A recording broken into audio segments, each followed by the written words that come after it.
Marcus Thompson stood in front of his new house and took a deep breath. The moving truck had just left and boxes filled every room inside. He was tired, but he felt good about his choice. Willowbrook Estates was a nice neighborhood with clean streets and well-kept houses. After 20 years in the Navy, he wanted peace and quiet. Marcus was 45 years old and had served his country with honor. He was a Navy SEAL, one of the best soldiers in the world. He had been to many dangerous places and done many difficult things.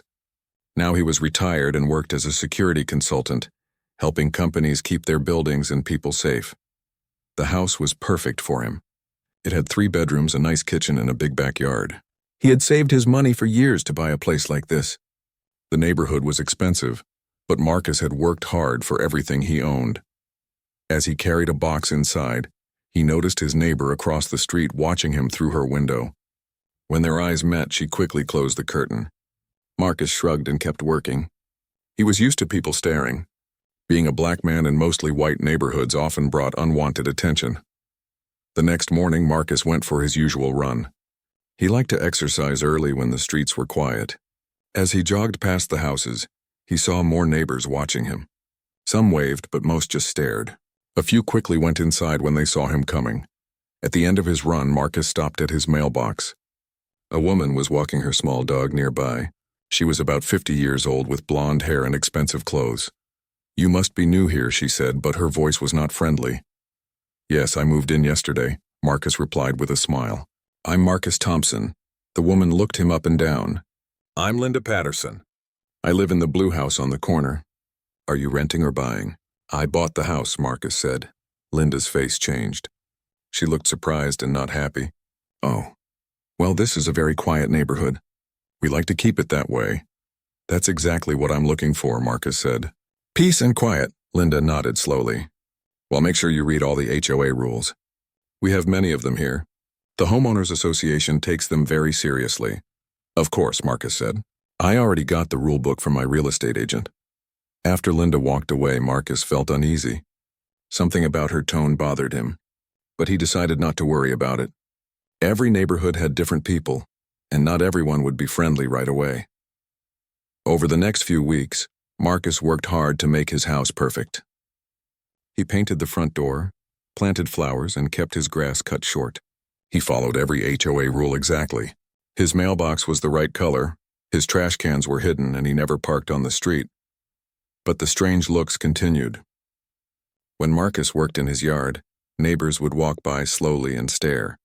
When he got his mail, conversations would stop suddenly. Some people were nice enough, but many seemed suspicious of him. Marcus had faced this kind of treatment before. In the military, he had proven himself over and over again. He was one of the best SEALs in his unit. But some people still questioned whether he belonged. He had learned to ignore the doubters and focus on doing his job well. One evening, Marcus was grilling dinner in his backyard when he heard voices next door. His neighbors, an older white couple named the Johnsons, were talking on their deck. "I just don't understand why someone like that would move here," Mrs. Johnson said. "Maybe he's in some kind of trouble," Mr. Johnson replied. "You know how those people can be." Marcus felt his jaw tighten, but he stayed calm. He had heard comments like this his whole life. The best response was always to prove them wrong through his actions.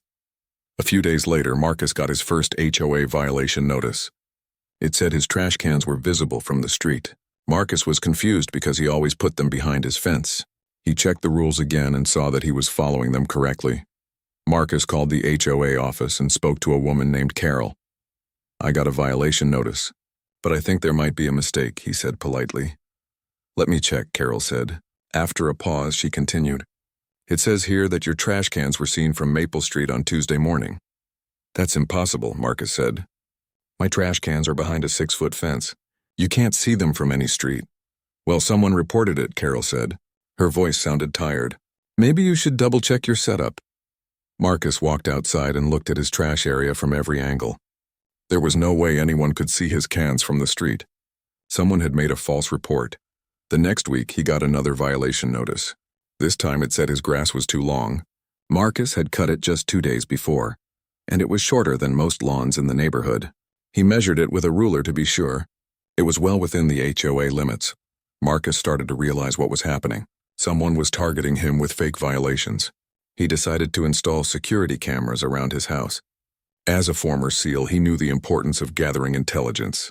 The cameras caught something interesting. 3 men in uniforms had been walking around his house at night, taking pictures and making notes. They wore patches that said HOA enforcement and carried official-looking clipboards. Marcus had never heard of HOA enforcement officers before. He read through all his HOA documents again but found no mention of such a position. He called Carol at the HOA office. "Do we have enforcement officers in our neighborhood?" he asked. "Enforcement officers?"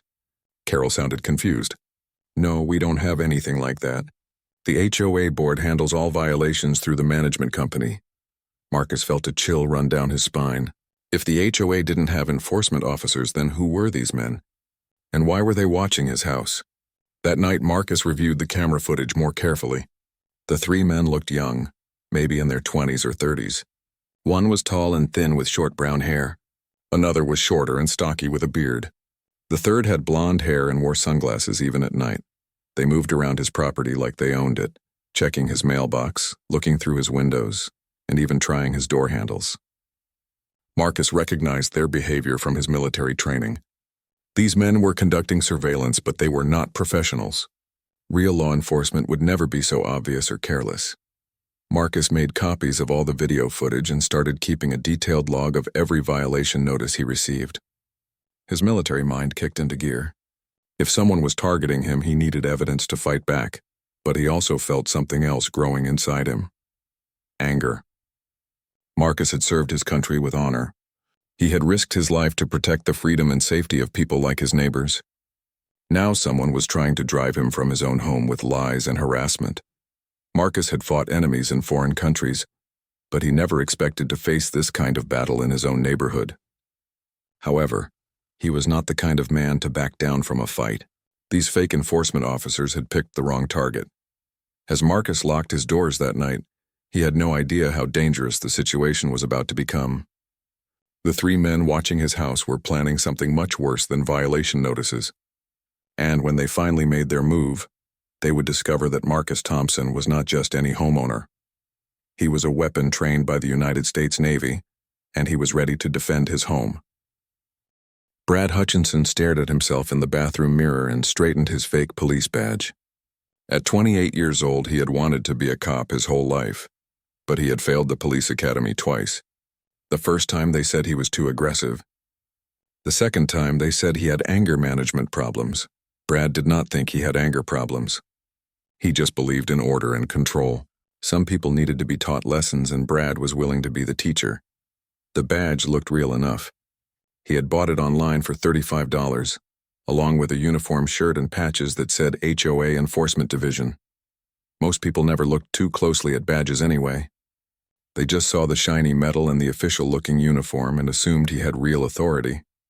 Brad lived in a small apartment outside Willowbrook Estates, but he spent most of his time in the neighborhood. He had convinced 2 other men to join his fake enforcement team. Together, they had been playing cops for almost a year. Kevin Mills was Brad's best friend since high school. Kevin was 26 and worked part-time at a security company, but he had never been promoted beyond watching empty parking lots at night. He was short and stocky with a thick beard that he thought made him look tough. Kevin had always followed Brad's lead, even when they were kids getting into trouble at school. Kevin wanted to feel important. When Brad offered him a chance to wear a uniform and boss people around, Kevin jumped at the opportunity. He did not care that it was fake. For the first time in his life, people listened when he talked. The third member of their group was Tyler Ross, a 25-year-old who had been fired from 3 different jobs in the past 2 years. Tyler was tall and thin with blonde hair that he kept hidden under a baseball cap. He had a quick temper and loved intimidating people smaller than himself. Tyler brought the muscle to their operation. When someone refused to follow their fake orders, Tyler would step forward and make threats. His favorite weapon was a cheap taser he had bought at a gun show. He had never actually used it on anyone, but he liked waving it around to scare people. The 3 men met every Tuesday night at Brad's apartment to plan their activities. Brad called these meetings briefings and made Kevin and Tyler sit in chairs while he stood at a whiteboard like a real police sergeant. "Okay, men," Brad said during their latest meeting. We need to talk about the new guy on Elm Street. You mean the black guy? Tyler asked, taking a sip of beer. His name is Marcus Thompson, Brad said, writing the name on his whiteboard. I've been watching him for 3 weeks now and something's not right. Kevin leaned forward in his chair. What do you mean? Think about it, Brad said. How does a guy like that afford a house in Willowbrook? Those houses cost $500,000. Where did he get that kind of money? Tyler nodded. Probably drugs. Or maybe he's running some kind of scam. Brad pointed at Tyler. Exactly, and it's our job to protect this neighborhood from people like him. The truth was that Brad had researched Marcus online and found out about his military service. But Brad chose to ignore that information. In his mind, no black man belonged in Willowbrook Estates, regardless of how much money he had or what he had done for his country. I've been giving him violation notices, Brad continued. But he keeps calling the HOA office and complaining. We need to step up our game. Brad had been filing false violation reports for weeks. He would sneak around Marcus's house at night, take pictures from misleading angles, and submit reports claiming various rule violations. When Marcus called to dispute the violations, the real HOA office would remove them from his record. This frustrated Brad enormously.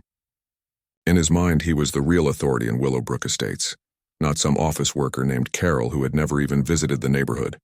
What do you want us to do? Kevin asked. Brad smiled. I want to search his house, Tyler laughed. We can't just break into someone's house, Brad. We're not breaking in, Brad said firmly. We're conducting an official HOA enforcement inspection. It's completely legal. This was a complete lie, but Tyler and Kevin did not know any better. Brad had been telling them for months that HOA enforcement officers had special powers that regular police did not have. He claimed they could enter any house in the neighborhood to check for violations. How do we get inside? Kevin asked. Brad reached into his desk drawer and pulled out a small silver key. I got this from Danny Martinez. Danny was a maintenance worker who had access to master keys for the neighborhood. Brad had paid him $200 for a copy of Marcus's house key. Danny thought Brad was doing official HOA business and did not ask too many questions. We go in at night when he's sleeping, Brad explained. We look around for evidence of illegal activity. Maybe we find drugs or stolen goods. Then we make a citizen's arrest and call the real police. Kevin looked nervous. What if he wakes up? He won't, Brad said confidently. And even if he does, there are 3 of us and 1 of him. Plus, we have authority. He has to obey our commands. Tyler was getting excited. When do we do it? Tomorrow night, Brad said. 3 a.m. That's when people sleep the deepest. Brad had been planning this raid for weeks.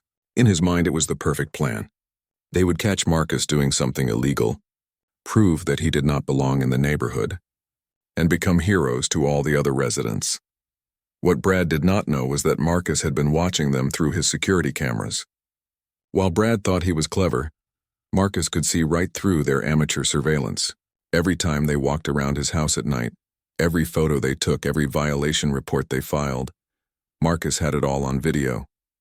Brad also did not know that Marcus was not just any retired soldier. SEALs were trained to handle multiple attackers in close combat. They learned to use darkness as a weapon and to turn their own homes into fortresses. If Brad had done better research, he would have discovered that Marcus Thompson was one of the most dangerous men in the entire neighborhood. But Brad was too arrogant to do proper research. He saw a black man in an expensive neighborhood and assumed he was a criminal. He saw someone who complained about fake violation notices and assumed he was weak.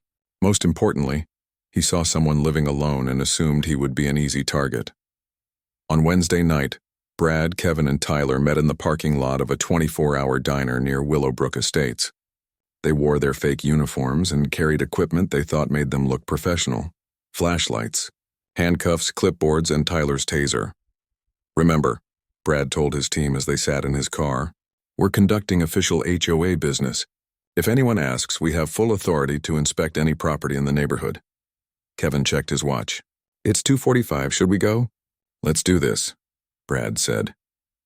They drove slowly through the quiet streets of Willowbrook Estates. Most of the houses were dark and the only sounds were crickets and the distant hum of air conditioners. Brad felt powerful as he looked at all the expensive homes. Soon, everyone in the neighborhood would know his name and respect his authority.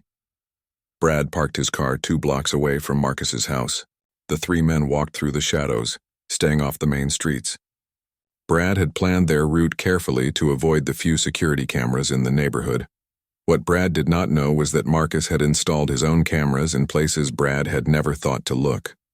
As the 3 fake officers approached his house, Marcus was already awake and watching them on his phone. "This is it," Brad whispered as they reached Marcus's front door. "Kevin, you watch the back door. Tyler, you stay with me. We go in fast and quiet." Brad put the copied key in the lock. It turned easily and the door opened without a sound. Tyler followed him inside while Kevin ran around to the back of the house. The house was dark and quiet. Brad could hear someone breathing upstairs, which meant Marcus was asleep in his bedroom. "Perfect. Let's start in the living room," Brad whispered to Tyler. "Look for anything suspicious." They turned on their flashlights and began searching through Marcus's belongings. Brad was looking for drugs, weapons, or anything else he could use as evidence of criminal activity. What he found instead were military awards, family photos, and books about security consulting. Everything in the house was neat, clean, and perfectly legal. But Brad was too committed to his plan to give up now. He was sure Marcus was hiding something and he was determined to find it. Upstairs, Marcus was no longer asleep. He had been awake since the car parked down the street. His military training had taught him to sleep light and wake fast. He knew exactly how many intruders were in his house, where they were located, and what they were carrying. Marcus reached for his phone and started recording everything through his security system. Whatever happened next, he would have proof of these men breaking into his home. Then Marcus reached under his bed and pulled out a tactical knife. He had hoped it would never come to this, but 3 armed men had just invaded his home in the middle of the night. It was time to show them who they were really dealing with. The clock on Marcus's nightstand read 3:17 a.m. when he heard the first soft click. After 20 years of military service, his body knew the difference between normal house sounds and danger. This was danger. Marcus lay perfectly still in his bed, listening. Another soft sound came from downstairs, the whisper of fabric against a wall, followed by the careful placement of a footstep. Multiple intruders. At least 2, maybe 3. His phone was already in his hand. With practiced silence, Marcus activated his home security system's recording function. Whatever was about to happen, he would have evidence. The cameras he had installed would capture everything in perfect digital quality. Through his security app, Marcus could see the infrared images of 3 men moving through his living room. They carried flashlights, but they were trying to keep the beams low. Amateur hour. Real professionals would have used night vision equipment or worked in complete darkness. Marcus studied their movements on his phone screen. The leader was tall and thin, directing the other 2 with hand signals. The second man was shorter and stockier, following orders but looking nervous. The third man had positioned himself at the back door, serving as a lookout. They wore what looked like security uniforms, but Marcus had seen enough real law enforcement to know these men were fakes. Real cops would have announced themselves loudly and turned on all the lights. These intruders were trying to stay quiet and hidden. Marcus slipped out of bed without making a sound. His bare feet found the spots on the floor that he knew would not creak. Every SEAL learned to move through buildings like a ghost, and Marcus had spent years perfecting this skill in much more dangerous places than his own bedroom. He opened his closet and retrieved a tactical knife from his equipment bag. The blade was sharp enough to cut rope or defend his life, depending on what the situation required. Marcus hoped it would not come to violence, but he was ready for anything. Through his phone, Marcus watched the 2 men downstairs searching through his belongings. They were looking through his desk drawers, checking behind his television and examining his bookshelves. They seemed to be hunting for something specific, though Marcus could not imagine what they expected to find. The leader was holding what looked like an official clipboard, taking notes as they searched. The shorter man kept looking toward the stairs, clearly worried about waking the homeowner. If only he knew that the homeowner was already awake and watching their every move. Marcus moved to his bedroom window and looked down at his backyard. Sure enough, the third intruder was standing near his back door, trying to look official while obviously nervous about the whole situation. This man kept checking his watch and looking around like he expected trouble. Smart man, Marcus thought. He should expect trouble. Marcus had several options. He could call 911 and wait for the real police to arrive, but that would take at least 10 minutes and these intruders might find whatever they were looking for and leave before help arrived. Marcus would be left with nothing but security footage and a violated home. He could also confront them directly, but 3 against 1 was never ideal, even for a trained SEAL. Marcus preferred to even the odds before engaging in combat. The best option was to isolate and neutralize each intruder separately. Marcus had done this kind of operation dozens of times in hostile territory. His own house might be different terrain, but the principles remained the same. Marcus studied the layout on his security app. The man at the back door was alone and separated from his partners. He would be the first target. The other 2 were together in the living room, which made them more dangerous but also more predictable. Marcus moved to his bedroom door and listened carefully. He could hear the 2 men downstairs talking in whispers, though he could not make out their words. They were getting bolder now, probably thinking they had successfully entered an empty house or that the homeowner was sleeping soundly. Time to prove them wrong. Marcus opened his bedroom door just wide enough to slip through. The hallway was dark, but his eyes had adjusted perfectly. He could see the stairs leading down to the living room, where flashlight beams danced across his walls. Instead of going downstairs, Marcus moved toward the back of the house. There was a second staircase that led to the kitchen, part of the original design that made the house perfect for his security needs. The intruders had probably not noticed this second exit when they planned their break-in. Marcus descended the back stairs 1 step at a time, testing each board before putting his full weight on it. The house was well built and quiet, allowing him to move without detection. From the kitchen, Marcus could see through the glass door to his backyard. The third intruder was still there, shifting his weight from foot to foot and checking his phone. This man was clearly the least experienced of the group, more nervous than his partners and unsure of his role in the operation. Marcus studied the man's equipment. He carried a flashlight and what looked like a radio but no visible weapons. He wore a uniform shirt with patches that said HOA enforcement, which confirmed Marcus's suspicion that these were not real law enforcement officers. The man at the back door kept looking toward the front of the house, waiting for his partners to complete their search. He had no idea that death was watching him through the kitchen window. Marcus was not planning to kill anyone tonight, but his military training had taught him to think in terms of absolute capability. If these intruders meant him harm, he could end all 3 of them before they knew what hit them. But first, he wanted to understand what they were really after. Marcus unlocked his back door as quietly as possible. The lock mechanism was well oiled and turned without a sound. He opened the door just enough to slip outside. The night air was cool against his skin. Marcus wore only boxer shorts and a t-shirt, but the temperature did not bother him. He had operated in much worse conditions wearing much less.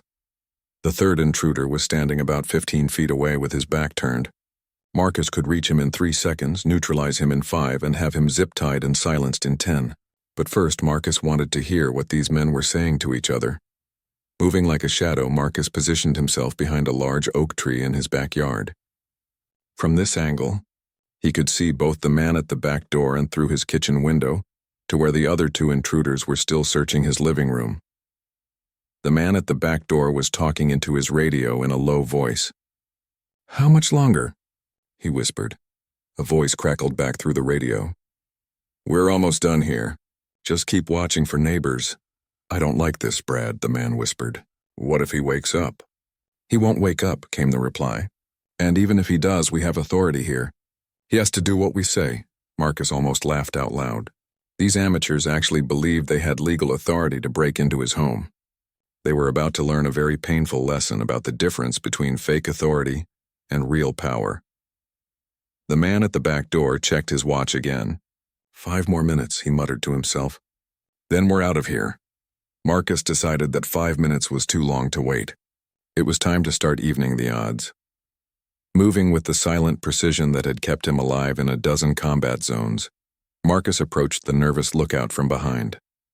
The man never heard him coming. Marcus was 3 feet away when the intruder finally sensed something wrong. The man started to turn around, but Marcus was already moving. A quick strike to a pressure point on the neck, and the intruder collapsed unconsciously to the ground. Marcus caught the falling man and lowered him gently to the grass. He removed the radio and the man's fake badge. then used plastic zip ties from his security kit to bind the intruder's hands and feet. A strip of duct tape across the mouth would keep him quiet when he woke up. 1 down, 2 to go. Marcus picked up the dropped radio and listened to the chatter from inside his house. The 2 remaining intruders were finishing their search and preparing to move upstairs to check his bedroom. Perfect. Let them come to him. Marcus slipped back into his house through the back door and made his way toward the front stairs.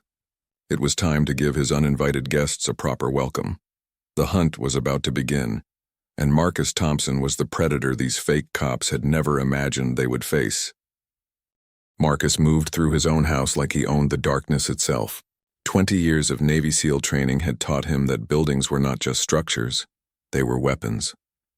Every corner offered concealment, every shadow provided advantage, and every sound could reveal enemy positions. He positioned himself at the top of the main staircase, listening to the 2 remaining intruders below. They were no longer trying to be quiet.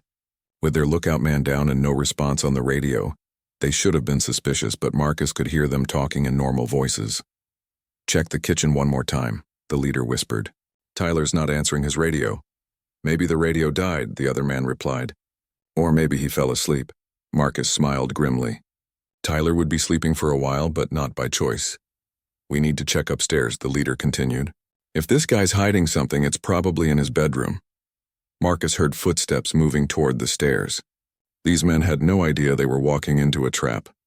In the military, Marcus had learned that the most dangerous enemy was often the one who looked defeated, but was actually preparing to strike. Through his phone's security app, Marcus watched the 2 intruders approach the staircase.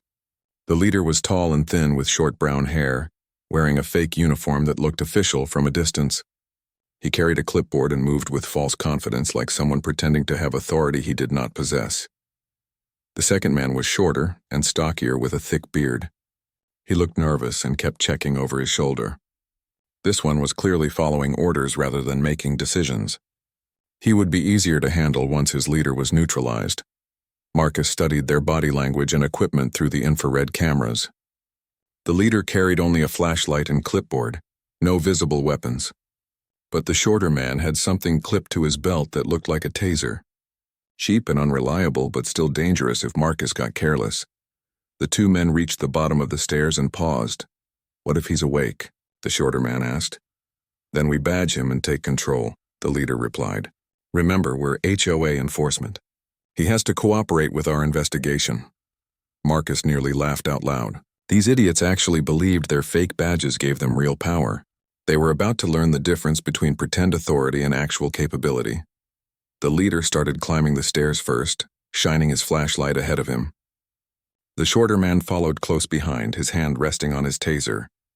They moved slowly and carefully, but they made far too much noise for a stealth operation. Marcus waited until they were halfway up the stairs before making his move. In the military, timing was everything. Strike too early and you lose the advantage of surprise. Strike too late and you give the enemy time to react. Marcus stepped out of the shadows at the top of the stairs and spoke in a calm, clear voice. "Stop right there." Both intruders froze instantly. The leader's flashlight beam swung up toward Marcus, but all they could see was a dark figure standing above them. "HOA enforcement," the leader shouted, trying to regain control of the situation. "You need to identify yourself and cooperate with our investigation."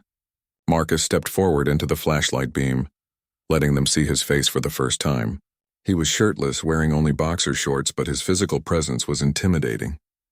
Years of military training had built his body into a weapon, and his calm demeanor in the face of armed intruders sent a clear message. He was not afraid. "My name is Marcus Thompson," he said quietly. "This is my house. You're trespassing." The leader tried to maintain his false authority. "Sir, we're conducting an official HOA investigation based on multiple violation reports. We have the legal right to inspect your property." "No, you don't," Marcus replied. "The HOA has no enforcement officers. You're just 3 men who broke into my house at 3 a.m. with fake badges."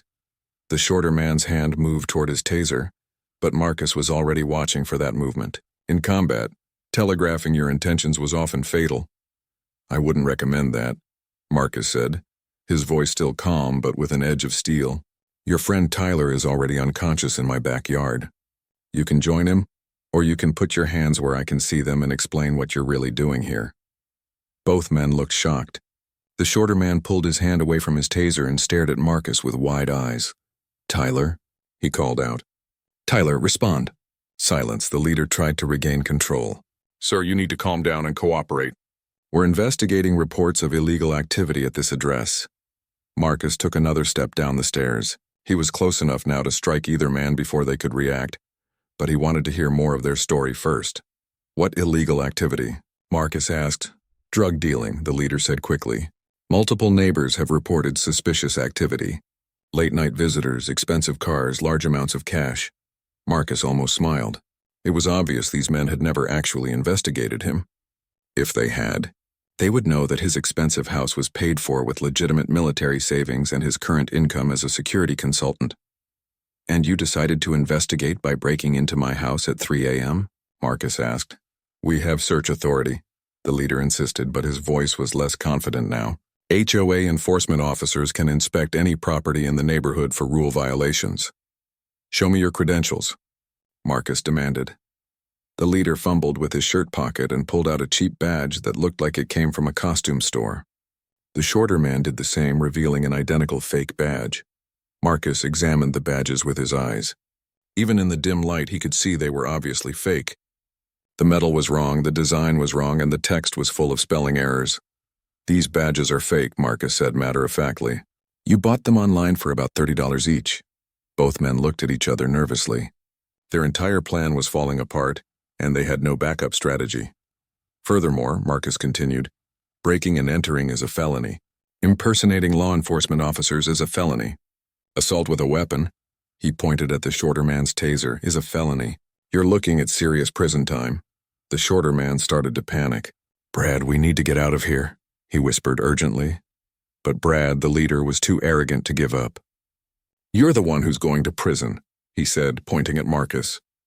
"We're going to search this house and find whatever you're hiding." Marcus sighed. He had hoped to resolve this peacefully, but some people only understood force. "No," Marcus said simply, "you're not." In one fluid motion, Marcus moved down 3 steps and struck Brad's wrist with a precise blow that sent the flashlight flying. Before Brad could react, Marcus grabbed him by the shirt and pulled him off balance. The shorter man reached for his taser, but Marcus was already moving. A quick elbow strike to the solar plexus dropped the man to his knees, gasping for breath. Marcus plucked the taser from his belt before he could recover. Brad tried to fight back, swinging wild punches that Marcus easily avoided. 20 years of hand-to-hand combat training against drunken wannabe cops was not even close to a fair fight. Marcus caught Brad's next punch and twisted his arm behind his back in a classic restraint hold. Brad cried out in pain and tried to break free, but Marcus had handled much stronger men in much more dangerous situations. "Kevin," Brad shouted to his partner. "Help me!" But Kevin was still on his knees, struggling to breathe after Marcus's elbow strike. He looked up at Marcus with fear in his eyes, finally understanding that they had made a terrible mistake. Marcus held Brad in the restraint hold with one hand and picked up the dropped taser with the other. Both intruders were now under his complete control. "Here's what's going to happen," Marcus said calmly. "You're going to sit down on my stairs with your hands behind your heads. I'm going to call the police. When they arrive, you're going to explain why you broke into my house with fake badges and weapons." "You can't do this to us," Brad gasped, still trying to maintain his false authority. "We're law enforcement." Marcus applied a little more pressure to Brad's twisted arm. "No, you're criminals. And I'm a retired Navy SEAL who just caught you committing multiple felonies in my own home." For the first time, both men looked truly afraid. They finally understood that Marcus Thompson was not just any homeowner they could intimidate and control. He was a highly trained warrior who had just turned their predatory game against them. Marcus forced Brad down onto the stairs next to his gasping partner, Kevin. Both men sat with their hands behind their heads, looking like the criminals they had always been. The fake badges lay scattered on the floor, their cheap metal catching the light from Marcus's security system. "Kevin Mills and Brad Hutchinson," Marcus said, reading their names from the driver's licenses he had taken from their wallets. "Both of you live outside this neighborhood, So you drove here at 3 a.m. to break into my house and conduct what you call an investigation. Kevin was still breathing hard from the elbow strike to his chest. We thought you were dealing drugs, he wheezed. Based on what evidence? Marcus asked. Brad tried to regain some of his lost authority. Multiple neighbor reports. Suspicious activity. You don't belong in this neighborhood. Marcus studied Brad's face in the dim light. Even with his plan completely destroyed and his partner gasping for air, this man still believed he had the right to decide who belonged where. I see, Marcus said calmly. And in your professional opinion as fake HOA enforcement officers, what gave you the legal right to break into my home? We weren't breaking in, Brad insisted. We were conducting an official inspection. Marcus held up the copied house key he had taken from Brad's pocket. Using a key you obtained illegally from someone in the maintenance department, Brad's face went pale. He had not expected Marcus to figure out how they got the key so quickly. That's standard procedure, Brad stammered. Marcus knelt down so he was eye level with both men. When he spoke, his voice was quiet but deadly serious. Let me explain something to you. I spent 20 years as a Navy SEAL. I've been in combat zones where real soldiers with real authority had to follow real rules of engagement. I know the difference between legitimate law enforcement and whatever this pathetic game you're playing is supposed to be. Kevin looked at Brad with panic in his eyes. You said this was legal, Brad. You said we had authority. We do have authority, Brad shouted, but his voice cracked with desperation. Marcus stood up and walked to his living room window. In the distance, he could see the first hint of dawn on the horizon. Soon the neighborhood would start waking up. Dog walkers would appear, followed by early commuters and joggers. Here's what's really going to happen, Marcus said, turning back to face his captives. In about 10 minutes, I'm going to call 911. The real police will arrive and arrest all three of you for breaking and entering, burglary, impersonating law enforcement officers, and possession of burglary tools. You can't prove we were impersonating officers, Brad said weakly. Marcus pointed to his security cameras. I have everything on video. Your fake badges, your fake uniforms, your claims of authority, and your illegal entry into my home. A jury will watch the whole thing in high definition. For the first time, Brad seemed to understand the full scope of his situation. His face went from pale to gray as the reality sank in. But first, Marcus continued, you're going to tell me the truth about your operation. How long have you been doing this? How many other houses have you broken into? And who else is involved? Kevin started talking immediately. We've been doing the HOA thing for about a year, he said quickly. But we never broke into houses before. This was Brad's idea. Shut up, Kevin, Brad hissed. Marcus walked back to the stairs and sat down across from them. Kevin seems smarter than you, Brad. He understands that cooperation might help his situation. You, on the other hand, still seem to think you're in charge here. Marcus pulled out his phone and opened the camera app. Let me show you something. He played the security footage from earlier that night, showing all three men walking around his house using the copied key to enter and searching through his belongings. This video is automatically uploaded to a secure cloud server, Marcus explained. Even if something happened to me right now, the police would have access to everything. Your faces, your voices, your fake uniforms. It's all preserved forever. Kevin was staring at the phone screen with horrified fascination. Oh God, Brad, we're going to prison. You might avoid prison if you cooperate, Marcus said. But only if you tell me everything right now. Kevin looked at Brad, then back at Marcus. What do you want to know? Start with how many houses you've entered illegally. Just this one, Kevin said quickly. I swear. We usually just walk around outside and file violation reports. False violation reports, Marcus corrected. Yeah, Kevin admitted. Brad said it was legal because we were protecting the neighborhood. Marcus turned to Brad. And who told you that you had the authority to protect the neighborhood? Brad remained silent, glaring at Marcus with undisguised hatred. Let me guess, Marcus said. You failed out of police academy and decided to create your own little kingdom where you could play cop without any real training or oversight. Brad's face flushed red with anger. I would have been a good cop, he said through gritted teeth. No, Marcus replied firmly. Good cops don't break into innocent people's homes based on racial profiling and fake authority. This isn't about race, Brad protested. Marcus laughed coldly. Really? Then explain to me what suspicious activity you observed that justified breaking into my house. Brad struggled to come up with an answer. You You're new to the neighborhood, and you have nice things, and people were asking questions. What people? Neighbors. They wanted to know how you could afford a house here. Marcus felt a familiar anger building in his chest. He had faced this same ignorant suspicion his entire life. The assumption that a black man with success must be doing something illegal. So you decided to investigate me based on the color of my skin and the fact that I own a nice house, Marcus said. That's not what this is about, Brad insisted, but his voice lacked conviction. Kevin, Marcus said, turning to the other man. Is that what this is about? Kevin looked miserable. Brad said. He said people like you don't usually live in neighborhoods like this unless something was going on. People like me, Marcus repeated. You mean black people? Kevin nodded reluctantly. Marcus stood up and walked to his mantelpiece where his military awards were displayed. He picked up his Navy Cross and brought it back to show the two men. This is the Navy Cross, Marcus explained. It's the second highest military decoration for valor in combat. I earned it in Afghanistan when I led a mission to rescue 3 captured Marines. I was shot twice during that operation but completed the mission anyway. Both men stared at the medal in silence. Marcus picked up another award. This is my Bronze Star. I earned it in Iraq when my unit came under heavy fire while protecting a convoy of medical supplies.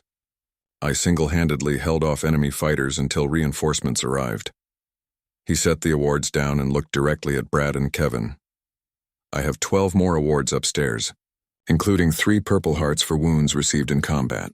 I served my country for 20 years and risked my life repeatedly to protect the freedom you just used to break into my home. Kevin looked like he was about to cry. We didn't know, he whispered. You didn't want to know, Marcus corrected. You saw a black man in your neighborhood and assumed he was a criminal. You never bothered to find out who I really was or what I'd done for this country. Brad remained defiant.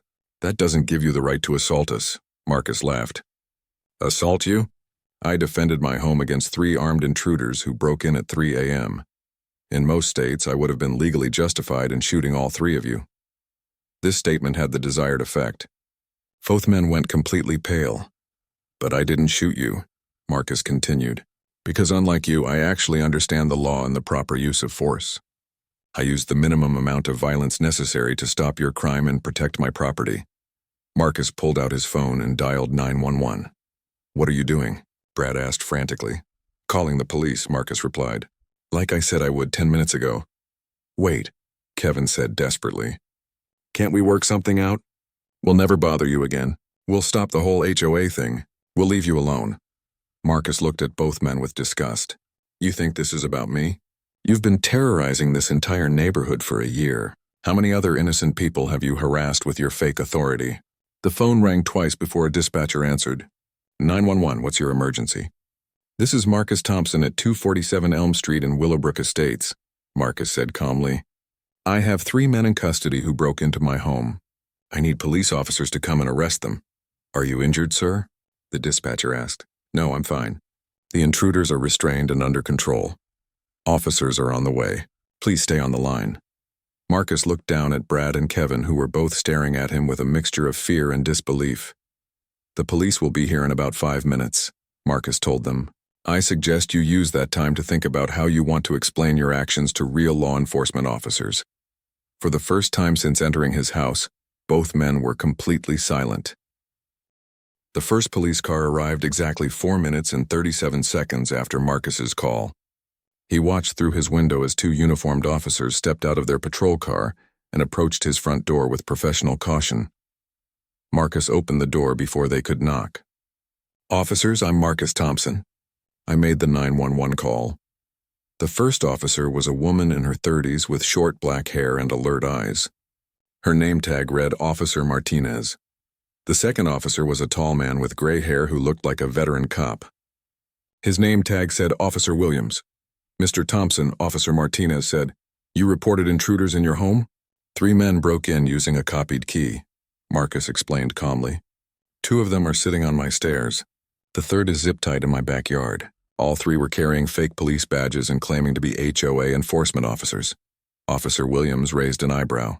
HOA enforcement officers? Fake ones, Marcus clarified. They've been harassing residents in this neighborhood for months. But tonight they escalated to breaking and entering. Officer Martinez looked past Marcus to where Brad and Kevin sat on the stairs with their hands behind their heads. Are they injured? Minor bruises from being restrained, Marcus said. Nothing serious. I used the minimum force necessary to stop their crime. Officer Williams studied Marcus's calm demeanor. Sir, what's your background? Retired Navy SEAL, 20 years of service. I currently work as a security consultant. Both officers exchanged a look that said they understood exactly how outmatched the intruders had been. Can we see your identification and any evidence you have? Officer Martinez asked. Marcus handed over his driver's license and military ID, then showed them the fake badges, copied house key, and taser he had taken from the intruders. I also have complete video footage of the break-in from my security system.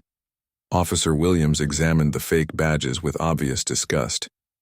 These are terrible fakes. Where did they get them? Online, probably, Marcus replied. Cost about $30 each. Officer Martinez approached Brad and Kevin on the stairs. Gentlemen, I need to see your identification. Brad tried one last time to maintain his false authority. Officer, we were conducting an official HOA investigation. This man assaulted us and held us against our will. Officer Martinez looked at the fake badge in her hand, then back at Brad. With these costume store badges, those are official HOA enforcement credentials, Brad insisted weakly. Officer Williams laughed. Son, I've been a cop for 23 years. These badges wouldn't fool a child. Where did you really get them? Kevin decided that cooperation was his only chance. We bought them online, he admitted. Brad said it was legal because we were protecting the neighborhood. And you believed him? Officer Martinez asked. Kevin nodded miserably. Brad said HOA enforcement officers had special authority that regular police didn't have. Officer Williams turned to Brad. Is that what you told him? Brad remained silent, realizing that anything he said would only make his situation worse. Let's go check on the third suspect, Officer Martinez said. Marcus led both officers through his house to the backyard, where Tyler was still unconscious and zip-tied to a tree. Officer Williams checked Tyler's pulse and shined a flashlight in his eyes. He's alive, just knocked out, Officer Williams reported. Professional work. No permanent damage. I used a pressure point technique, Marcus explained. He'll wake up with a headache but no lasting injuries. Officer Martinez examined the zip ties. These are military grade. I keep security equipment for my consulting work, Marcus said. Tyler began to stir as the flashlight beam hit his face.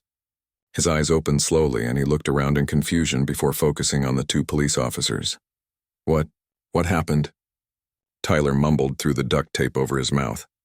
Officer Williams removed the tape. You broke into this man's house and he subdued you. You're under arrest, but we're HOA enforcement, Tyler protested. We have authority here. Officer Martinez held up Tyler's fake badge. With this piece of junk? Tyler stared at the badge in shock as if seeing it clearly for the first time. Brad said it was real. He said we were special officers. Brad lied to you, Officer Williams said flatly. You're not officers of any kind. You're criminals. Back inside the house, more police cars had arrived. Marcus watched through his window as additional officers secured the scene and began taking statements from neighbors who had been awakened by the commotion. Officer Martinez returned to question Brad and Kevin more thoroughly. How long have you been impersonating law enforcement officers?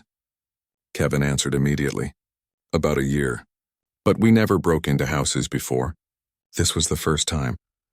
What did you usually do? We would walk around the neighborhood at night taking pictures and filing violation reports with the HOA office. False violation reports, Officer Williams clarified. Yeah, Kevin admitted. Brad said it was legal because we were protecting property values. Officer Martinez turned to Brad. And where did you get the copied house key? Brad finally spoke. I'm not saying anything without a lawyer. Smart choice, Officer Williams said. You're going to need one. Marcus showed the officers his security footage on his phone, walking them through the entire break-in from multiple camera angles. The video clearly showed all three men using fake badges, claiming false authority and illegally entering his home. This is excellent evidence, Officer Martinez said. The district attorney will love having this much documentation. There's more, Marcus said. I have weeks of footage showing them conducting surveillance on my house and harassing other residents. Officer Williams looked interested. Other residents? They've been targeting anyone they think doesn't belong in the neighborhood, Marcus explained. Mostly minorities and newcomers. I have video of them intimidating an elderly Hispanic woman and hassling a young Asian couple.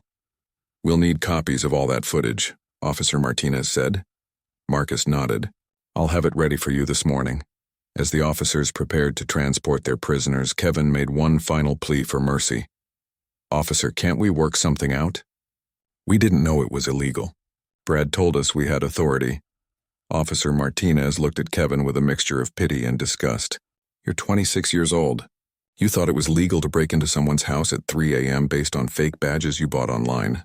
Kevin looked down at his feet. When you put it like that, it sounds really stupid. That's because it is really stupid, Officer Williams said. And it's also multiple felonies. Brad was loaded into the first police car, still maintaining his defiant silence. Kevin went into the second car crying and apologizing to anyone who would listen. Tyler, now fully awake and understanding his situation, went into the third car while loudly blaming Brad for getting him into this mess. As the police cars pulled away, Officer Martinez handed Marcus her business card. The detective assigned to this case will contact you later today for a formal statement.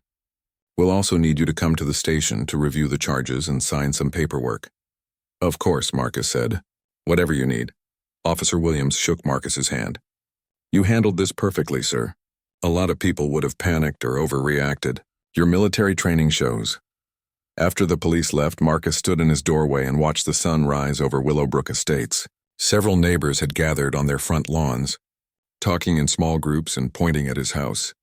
Linda Patterson, the woman who had questioned his right to live in the neighborhood, approached hesitantly. Her face was pale and she looked genuinely shaken.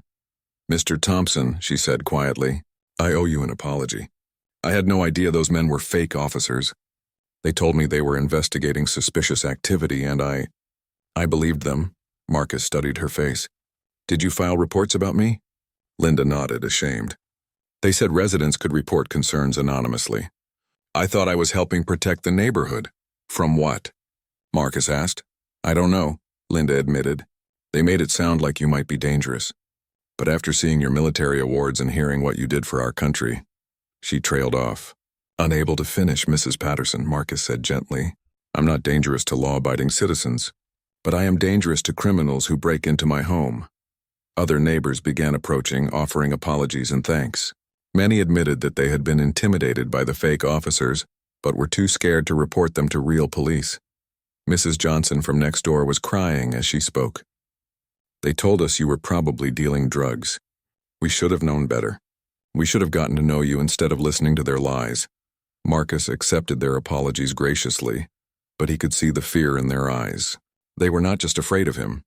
They were afraid of how easily they had been manipulated by three men with fake badges and fake authority. As the morning wore on, Marcus realized that the three criminals had done more than just break into his house. They had poisoned an entire neighborhood with suspicion and fear.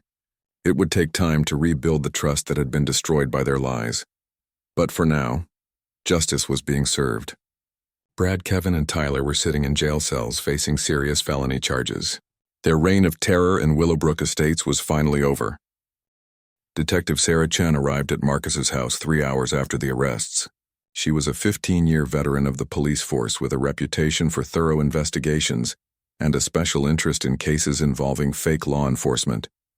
Mr. Thompson, she said, shaking his hand firmly, I've reviewed the initial reports and this case is more serious than we first thought. Marcus invited her into his living room, where they sat across from each other at his dining table. Detective Chen opened a thick folder filled with documents and photos. The three men we arrested this morning are just the beginning, she explained. Brad Hutchinson, the ringleader, has been running this fake HOA enforcement operation for over a year. We're finding evidence of dozens of victims. How many people have they harassed? Marcus asked. So far, we've identified 23 families who received false violation notices, Detective Chen said. But we think there are many more who haven't come forward yet. She spread several documents across the table. Look at this pattern. They specifically targeted minorities, elderly residents, and anyone who was new to the neighborhood. Their violation reports always focused on the same people. Marcus studied the documents. The pattern was clear and disturbing. Almost every false violation report was filed against residents who were Black, Hispanic, Asian, or elderly white people living alone. "This is systematic harassment," Marcus said. "Exactly," Detective Chen agreed. "And it gets worse. We found evidence that they were working with several residents who provided them with information about their neighbors." She pulled out a notebook filled with handwritten notes. This belonged to Brad Hutchinson. He kept detailed records of which neighbors supported their activities and which ones complained. Marcus read through several pages of the notebook. Brad had written down personal information about dozens of residents, including their work schedules, family situations, and even their political beliefs. He was building files on everyone in the neighborhood, Marcus realized. "Like a secret police force," Detective Chen said grimly, "and they were getting bolder. Breaking into your house was probably just the first step in a larger plan to drive out residents they didn't want." Detective Chen showed Marcus photos of evidence collected from the three men's homes. Fake badges, uniforms, handcuffs, tasers, and even police-style radios filled several boxes. "They had been planning this operation for months," she explained. Kevin Mills' apartment was full of law enforcement catalogs and websites where you can buy police equipment. Tyler Ross had been practicing with the taser in his backyard. "What about the maintenance worker who gave them the key?" Marcus asked. "Danny Martinez. We arrested him this morning at his job. He claims he thought they were real HOA officials, but we found evidence that Brad paid him $200 for copies of several house keys." Detective Chen pulled out another document. "Martinez gave them keys to 5 different houses, including yours. You weren't their only planned target." Marcus felt a chill run down his spine. Who else were they planning to break into? The Yamamoto family on Oak Street, the elderly Mrs. Rodriguez on Pine Avenue, and the new couple from Nigeria who just moved in last month. All minorities, all people they had been harassing with false violations. "Have you warned them?" Marcus asked. "Yes, we contacted everyone this morning. They're all safe and they're all pressing charges." Detective Chen closed the folder and looked directly at Marcus. "Mr. Thompson, what you did last night may have prevented several more break-ins. These men were escalating their criminal behavior, and there's no telling how far they would have gone." Over the next several hours, Detective Chen interviewed Marcus in detail about everything he had observed. Marcus provided her with copies of all his security footage, including weeks of surveillance video showing the fake officers harassing other residents. "This footage is incredible evidence," Detective Chen said as she reviewed the videos on her laptop. "I can see them intimidating Mrs. Rodriguez, hassling the Yamamoto children, and even threatening the maintenance staff." One video showed Brad and Tyler confronting an elderly Hispanic woman as she walked her dog. They demanded to see her identification and accused her of not cleaning up after her pet, even though the video clearly showed she had picked up after the dog. Another video showed Kevin following the Yamamoto family's teenage daughter as she walked home from school, taking pictures of her with his phone and making notes on his clipboard. "This is stalking and harassment," Detective Chen said angrily. "These men were terrorizing innocent families."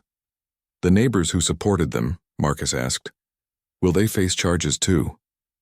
"That depends on how involved they were," Detective Chen replied. "Filing false reports with the HOA isn't necessarily a crime, but if they knew the men were impersonating officers and encouraged them anyway, they could face conspiracy charges." Detective Chen showed Marcus a list of names from Brad's notebook. Several were marked with stars, indicating neighbors who had actively supported the fake enforcement operation. "Linda Patterson, your neighbor across the street, filed 7 false reports about you," Detective Chen said. "She claimed you had visitors at all hours, played loud music, and left your trash cans visible from the street." "All lies," Marcus said. "We know. Your security footage proves that none of those things happened.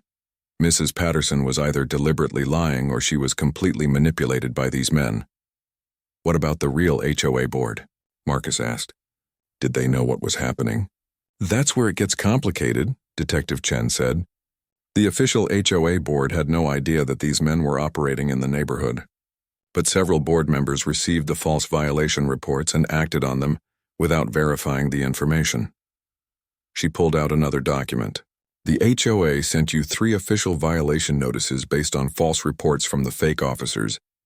They also sent similar notices to 8 other residents. So the HOA was unknowingly helping them harass people, Marcus realized. Exactly. The fake officers created a paper trail that made their harassment look official. Even when residents called to complain, the HOA office would find violation reports in their system and assume the complaints were invalid. Detective Chen closed her laptop and gathered her papers. Mr. Thompson, this investigation is going to take several months to complete. We're discovering new evidence every day, and more victims are coming forward. What kind of charges are the 3 men facing? Marcus asked. Multiple felonies each, Detective Chen replied. Breaking and entering, burglary, impersonating law enforcement officers, assault with a weapon, conspiracy, stalking, and harassment. Brad Hutchinson, as the ringleader, will face additional charges for organizing the conspiracy. How much prison time are we talking about? With their criminal records and the severity of the charges, Brad could get 15 to 20 years. Kevin and Tyler will probably get 10 to 15 years each, depending on how much they cooperate with our investigation. Detective Chen stood up and shook Marcus's hand again. I want you to know that your actions last night were heroic. You didn't just protect yourself, you protected your entire neighborhood from these criminals. After Detective Chen left, Marcus sat in his living room and thought about everything he had learned. The fake enforcement operation had been much larger and more dangerous than he had imagined. If he had not stopped them, other innocent families would have become victims. His phone rang, interrupting his thoughts.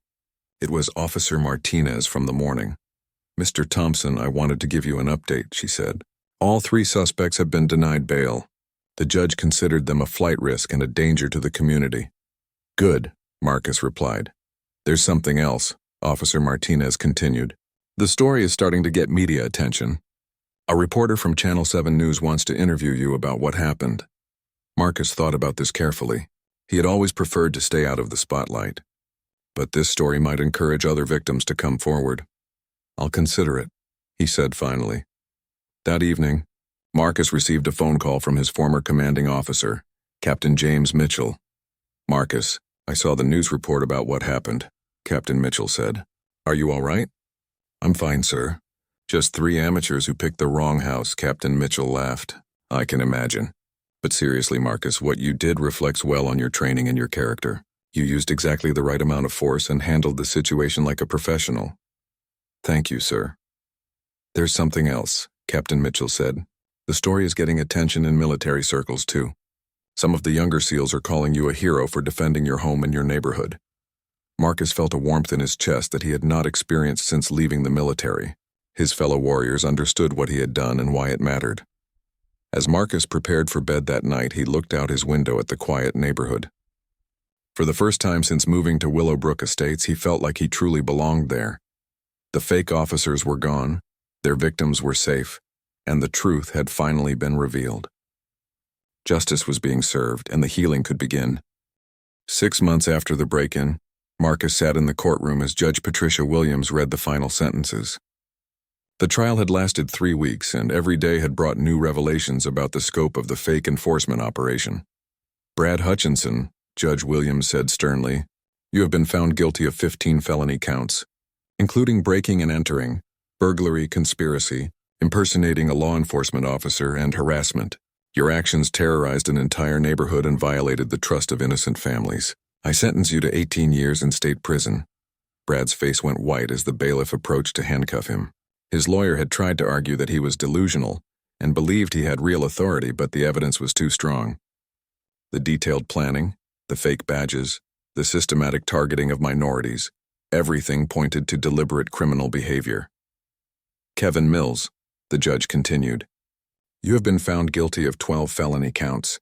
While you were clearly following Brad Hutchinson's lead, you are an adult who chose to participate in these crimes. I sentence you to 12 years in state prison. Kevin was crying as they led him away. During the trial, he had testified against Brad in exchange for a reduced sentence, admitting that he knew their badges were fake and their authority was non-existent.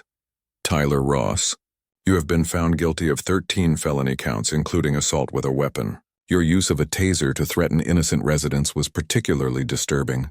I sentence you to 14 years in state prison.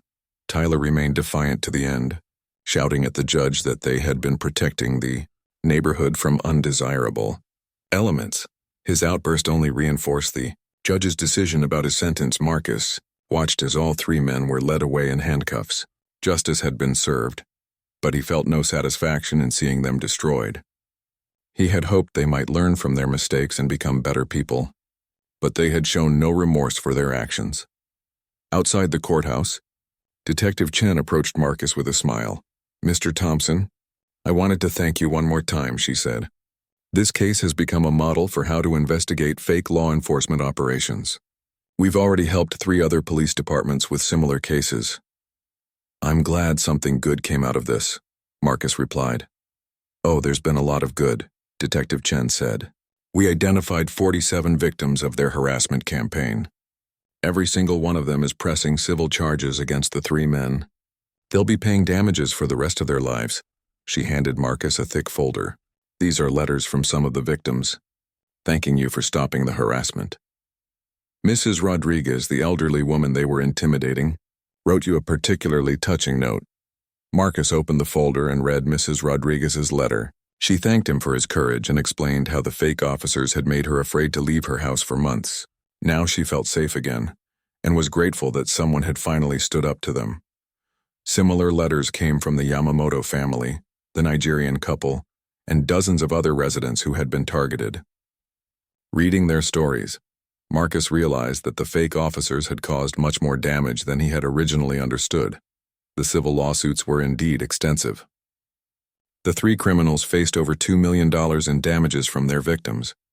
Their houses, cars, and bank accounts had been seized to pay the HOA settlements, but the most important change in Willowbrook Estates was not financial, it was social. Linda Patterson had become one of Marcus's strongest supporters in the neighborhood. She organized a community meeting where residents could apologize to the victims and discuss how to prevent similar problems in the future.